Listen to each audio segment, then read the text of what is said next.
ഗോകുൽ സുരേഷ് ചിത്രങ്ങൾക്ക് ആരാധകർ ഏറെയാണ്. ഗോകുൽ വേഷമിട്ട ചിത്രങ്ങളിലൊന്നും അദ്ദേഹം നിരാശപ്പെടുത്തിയിട്ടുമില്ല. ചെറുതും വലുതുമായ പല വേഷങ്ങളിൽ നാം ഗോകുൽ സുരേഷിനെ കണ്ടിട്ടുണ്ടെങ്കിലും വ്യത്യസ്തമായ പ്രമേയവുമായി എത്തുന്ന പുതിയ സിനിമയിൽ ഈ നടൻ കൂടുതൽ പ്രിയങ്കരൻ ആകുമെന്നാണ് സൂചനകൾ.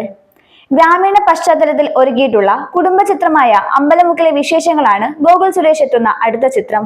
ചിത്രത്തിന്റെ ട്രെയിലർ റിലീസായതോടെ ഗോകുലിന്റെ ആരാധകർ ആവേശത്തിലാണ്. ഡിസംബർ 12-ന് ചിത്രം കേരളത്തിലെ തിയേറ്ററുകളിലെത്തും. അമ്പലമുക്കെന്ന നാട്ടിൻപുറത്തെ മനോഹരമായ കാഴ്ചകളും കുടുംബ ബന്ധങ്ങളും ഇഴചേരുന്ന ഫാമിലി എന്റർടൈനർ ചിത്രത്തിൽ ഗോകുൽ സുരേഷ്, ലാൽ, ഗണപതി എന്നിവരാണ് മുഖ്യ വേഷങ്ങളിലെത്തുന്നത്. ജയറാം കൈലാസ് സംവിധാനം ചെയ്യുന്ന ചിത്രം ചന്ദ് ക്രിയേഷൻസിന്റെ ബാനറിൽ ജെ ശരത്ചന്ദ്രൻ നായർ നിർമ്മിക്കുന്നു.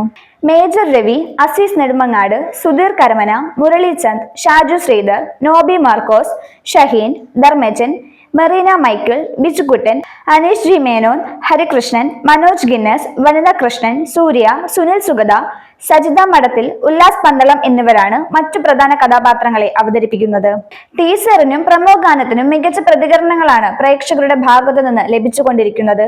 ചിത്രത്തിന്റെ സംഗീത സംവിധാനം രഞ്ജിൻ രാജാണ് നിർവഹിക്കുന്നത്. അഡീഷണൽ ഗാനം അരുൾ ദേവ് ഒരുക്കുന്നു. ഛായാഗ്രഹണം അബ്ദുൾ റഹീമും എഡിറ്റിംഗ് രഞ്ജൻ എബ്രഹാമും നിർവഹിക്കുന്നു. ചിത്രത്തിന്റെ കഥ, തിരക്കഥ ഉമേഷ് കൃഷ്ണന്റേതാണ്. ഗാനരചന പി ബിനു. അമ്പലമുക്കിലെ വിശേഷങ്ങൾ ഗോകുൽ സുരേഷിന്റെ ആരാധകരെ സന്തോഷിപ്പിക്കാൻ വേണ്ട ചെരുവുകളെല്ലാം ഉൾപ്പെടുത്തിയാണ് എത്തുന്നത്. ഇത് മറ്റൊരു വിജയ ചിത്രമായി മാറുമോ എന്നറിയാൻ ഇനി ഏതാനും മണിക്കൂറുകൾ കാത്താൽ മതിയാകും.